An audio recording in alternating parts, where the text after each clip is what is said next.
starting with Mr. Holman, what is your proposal for tackling the three-person rule, and why do you think that your effort can prove successful when over the course of the last 17 years there has been a lot of protests met by year-long residents?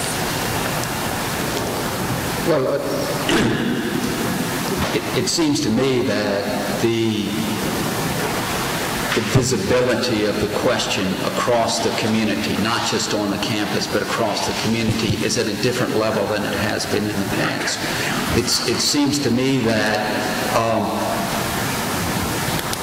there are enough variations in approaches to this that what we need to do is sit down and look at options, have a broad community discussions about the pros and cons of those various discussions, and move toward a consensus view that will be workable for the whole community.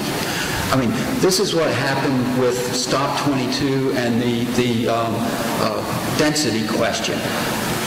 It was proposed to go to 22 units to an acre. Many people felt that was too far. Many people felt it was not far enough. We had a broad community discussion and came to a consensus that the vast majority of the community could live with. We can do that with this rule as well. I think if we get out there and work with the community, work with the students, and have a number of options on the table and think through what are the pros and cons of those options, and then iterate towards something that is workable for the whole community. And it's only through those broad-based discussions that this will work. Thank you. Mr. Allen? Sure. I think we should have those discussions too. The small objection that I have to some of the discussions that have been occurring in recent years is that they've either been set up by the student assembly or by the neighborhood council, both of which are bodies that neighborhood council meets once a month. The student assembly meets probably every week, but those people have other things to do. I would like to see them in the future set up by city staff who do this for a living and who have the time and can make it their job to set up some of these committees so that people come out and talk about them. That's the one thing I'd like to address. But I think that the city government, this is an issue that we're all going to be elected. We're all going to be elected with different ideas. I think this is the issue the city government can work on. We can bring people together to public forums and things like that. We can sit down, we can talk about this issue, and come up with a solution that'll work for everybody, that won't demonize residents or students, and that will be reasonable. And I am very committed to a reasonable solution to this issue. I'm not looking to abolish all occupancy limits or anything. Just make it slightly more reasonable for those few large houses in Williamsburg. Thank you. Is there anyone who wishes to respond? No? Okay. Then we'll move on to the next question, which is for Mr. Freiling, and concerns the expanding the availability of affordable, student-oriented housing in Williamsburg, especially in the area directly around the college. Question 11 in the candidate questionnaire asks what each candidate will do to, quote, expand availability of affordable student-oriented housing options in Williamsburg, especially in the area around the college. Mr. Freiling, you write that, quote, the basic problem we face is that rental demand in this community exceeds supply. And that certainly apartments on High Street, which you acknowledge are priced out of most students' reach, will alleviate some of the competition over rental properties between students and some more affluent new renters. You then add, quote, another step is to explore again the possibility of a privately operated off-campus student housing complex. It is clear from the recent lottery, you write, that 325 students who would have liked to live on campus were not given that opportunity. You continue by saying that, quote, these students might welcome a quality off-campus housing complex as an option. Previously, the college has been opposed to this approach, and hopefully that can be changed because their cooperation would only make such a project better, end quote. But in October of 2003, when you were chair of the Planning Commission, a proposal came before our commission, your commission, to build such a private off-campus complex. PCR number 03-18 was put forth by two owners of the Southern Inn property on Richmond Road, just a block or so from the William Mary parking lot, William Mary Hall parking lot. The proposal would have rezoned the property to, quote, a limited business college district, end quote, and the owners of the Southern Inn had developed plans to demolish the inn and replace it with a 3-story, 165-bedroom college student housing complex with 124 parking spaces. Representatives from the 2003 Student Assembly, including the SA president at the time, attended the Planning Commission meeting speaking in favor of such a project, and that, quote, "there's clearly a large demand," end quote.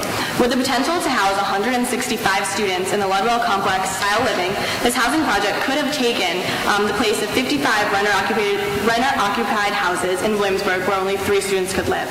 The minutes from the 2003 Planning Commission meeting show overwhelming support for the proposal from every student in attendance, but for the same reasons that you gave now as to why such housing is extremely necessary.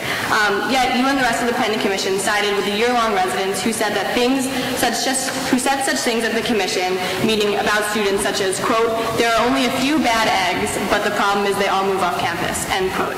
I think most students in attendance would agree with you that a large off-campus student housing complex is absolutely necessary and appealing and would help alleviate the demand that students who get bumped would have. How do you explain your vote as to the chair of the Planning Commission in 2003, and how do you now propose to get year-long residents to support you in such a measure in the future? The proposal for the Southern End property was not a good plan. We had several complications. You have 165 units and 128 parking spaces. And talking to people who run privately or operated student-oriented housing, who live in this community, who build it in Blacksburg, who build it in Harrisonburg, they said that's a recipe for disaster. You need at least 1.1 parking spaces per unit for privately operated off-campus student housing. If you don't have that, you're pushing the cars into the neighborhood, you're creating more friction. They proposed to put 4 people in a unit with 1 kitchen. We have rules in this community that tell every other landlord you can only put 3 people in a unit with 1 kitchen, and so if we're sponsoring a project that puts 4 and we have no flexibility yet in our 3-person rule, we're creating an inequity in the housing stock. The people that were going to manage the property had never done this type of project before. They had no security. They didn't even have 24-hour management on site. So how are you going to have young people living in a community with not to control their behavior, but what was the developer going to do or the management company going to do to ensure the safety of those people and to make sure that there weren't other people roaming around in this building? They didn't have a security plan. With all those things at play, and the fact that the most direct access for this unit to get onto campus was through an adjacent neighborhood, it just was not a good plan. That doesn't mean the concept isn't good. We're looking right now at rezoning the Williamsburg Shopping Center area to a B3 that will allow up to 67% of the building to be used as housing. If you took the Rose's department store and built up 2 stories and put student-oriented housing there, where they could get good access down Compton Drive or across the School of Education site, and you have plenty of parking, and we can get some flexibility in the 3-person rule, now you've got a project we should be talking about. Thank you. Is there anyone who wishes to respond? I would, actually. The first thing is, just one thing to start off, I don't think it's right that 4 students can live in a Ludwell apartment, but it wouldn't have been right for 4 students to live in one of those apartments off campus. That proves exactly why we need flexibility in the 3-person rule, which I think is something we can get done in the upcoming council session. Just with regard to Southern End property, there were problems with it. I agree with that. What I would have liked to see, and I don't know if this was possible, but the owner of the property told me that Jack Tuttle, the city manager, had the idea for this to be built, and I don't know if this is true, but this is what he said. Had the idea for this to be built, and then it ended up not working out. So what I would like to see is if the city's going to get involved in that way, they should make sure that it's a viable property that can get through the Planning Commission. And again, I'd like to see more flexibility in the 3-person rule, like I mentioned. Thank you. And Mr. Holman? Yes, and I think it's just not the city that needs to be involved, but the college needs to be involved as well. That if this is going to work, it's going to take the college, the city, and the community working together. And there in college community after college community, there are successful public-private partnerships that do this very thing. And essentially, there are model after model out there to look at, to come up with the type of project that's going to work for us. There's also hopefully going to be some land available to do it. Just a quick follow-up question to that. How would you propose to get year-long residents who have previously been opposed to that? You said there needs to be a communication, which I fully agree with. How would you try to pull year-long residents who normally don't support these kind of endeavors and have them support it? Well, I think, again, the most important thing are a factor that often drives these discussions is the fear of the unknown. And if you bring in examples of here's what's worked in other college communities,